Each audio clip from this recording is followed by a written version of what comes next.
اگر کوئی مدارس کے کردار کے بارے میں پوچھے تو ذرا انہیں بتاؤ کہ اس دور کے جامعہ صوفہ سے لے کر آج کے اس دور کے مہد دارالعلوم حسینیہ تک کردار بھی وہی ہے. 1450 سال کے بعد احکامات بھی وہی ہے, قرآن بھی وہی ہے, الفاظ بھی وہی ہے, آیتیں بھی وہی ہے اور طریقہ کار بھی وہی ہے.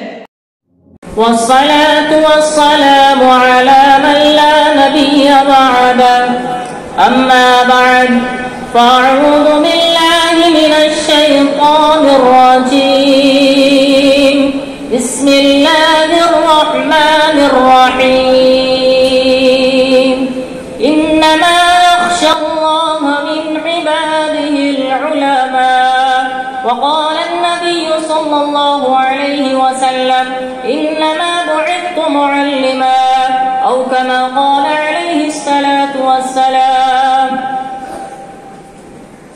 ہم سے تاریخ ہے, تاریخ کا عنوان ہے ہم سے تاریخ ہے, تاریخ کا عنوان ہے ہم. وقت بھی جانتا ہے, وقت کی پہچان ہے ہم. اگر ہم سے الجھو گے تو انجام برا ہوگا, اگر ہم سے الجھو گے تو انجام برا ہوگا.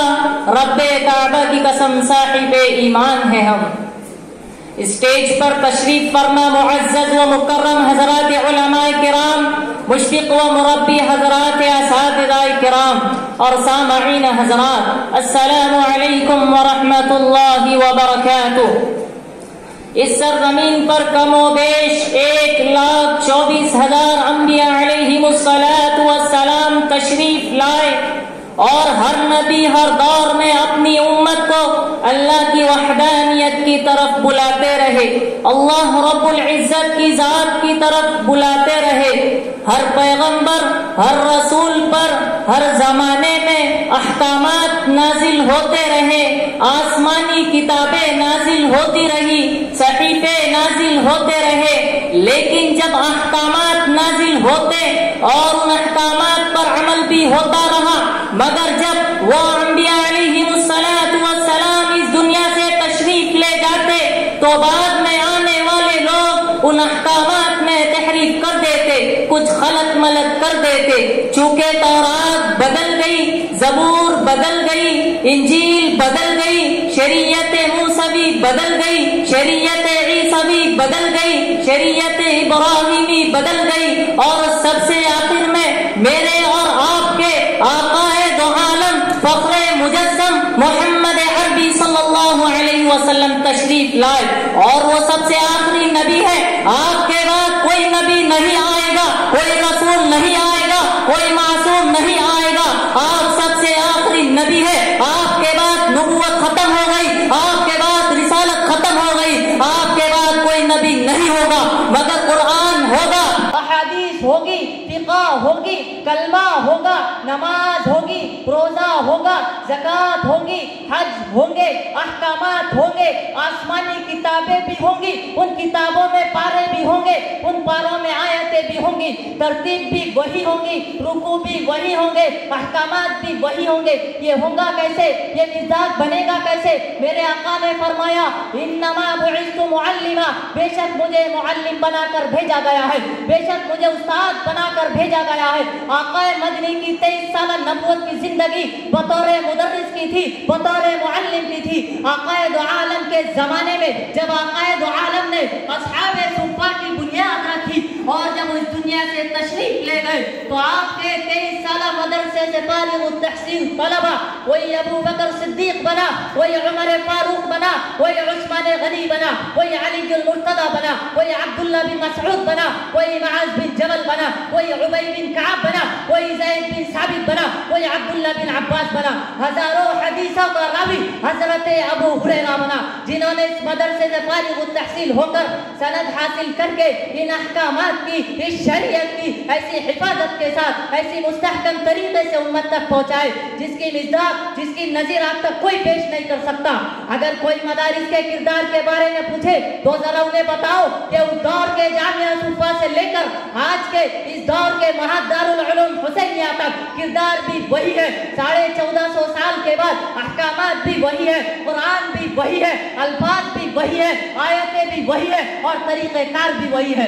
اگر کوئی مدارس کے کردار کے بارے میں پوچھے تو ذرا انہیں بتائیے کہ آپ تاریخ کا مطالعہ کیجئے. پورے بر صغیر کے اندر انگریزوں نے یہ صدا بلند کی کہ ہم آنے والی ایسی نسلیں تیار کریں گے جو شکل و صورت کے لحاظ سے تو ہندوستانی ہوگی لیکن ذہنیت کے اعتبار سے انگلستانی ہوگی. سنو اس کے جواب میں حضرت مولانا قاسم نانوتوی رحمت اللہ علیہ نے دارالعلوم دیوبند کی بنیاد رکھتے ہوئے کہا, یہ صدا بلند کی کہ ہم آنے والی ایسی نسلیں تیار کریں گے جو شکل و صورت کے لحاظ سے تو ہندوستانی ہوں گی لیکن ذہنیت کے اعتبار سے اسلامی ہوں گی. اس کے بعد اگر کوئی مدارس کے کردار کے بارے میں پوچھے تو محمود الحسن شیخ الہند دیوبندی رحمت اللہ علیہ کو دیکھے جو تحریر کی ریش میں رومال کی سر بلندی کرتے رہے. اگر کوئی مدارس کے کردار کے بارے میں پوچھے تو آج بے شمار تصانیف لکھ کر امت پر احسان کرنے والے مولانا اشرف علی تھانوی رحمت اللہ علیہ کو دیکھیں.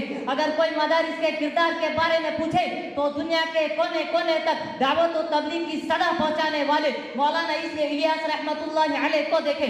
اگر کوئی مدارس کے کردار کے بارے میں پوچھے تو مفکر اسلام مولانا ابو الحسن علی میاں ندوی رحمت اللہ علیہ کو دیکھیں.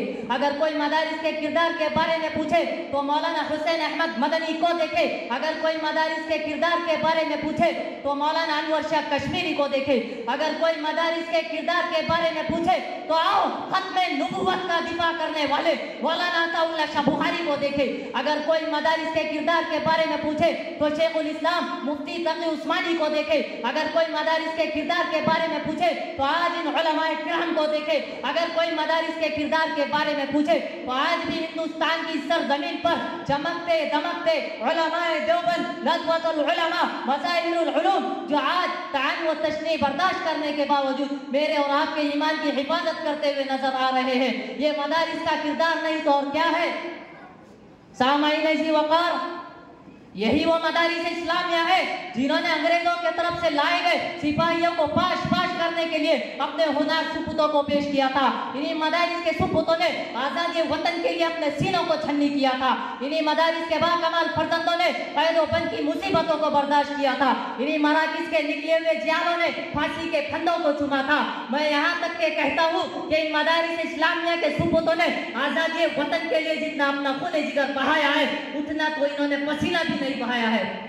آئیے میں بتاتا ہوں کہ آزادی کا سور پھونکنے والے محدث جلیل شاہ عبدالعزیز دہلوی انہی مدارس کے تربیتی یافتہ تھے. جگر تھام کے آگے بڑھو, بالا کوٹ کی پہاڑی کی طرف نظارہ کرو تو سید احمد شہید اور شاہ اسماعیل شہید مولانا عبدالحی لدھیانوی کی شکل میں مجاہدین اپنے خون جگر کو دکھا کر وفاداری کا سبق پڑھائیں گے اور بنائیں گے. ان مدارس کی تربیت نے ہمیں وطن سے وفاداری کا کیسا درس دیا ہے.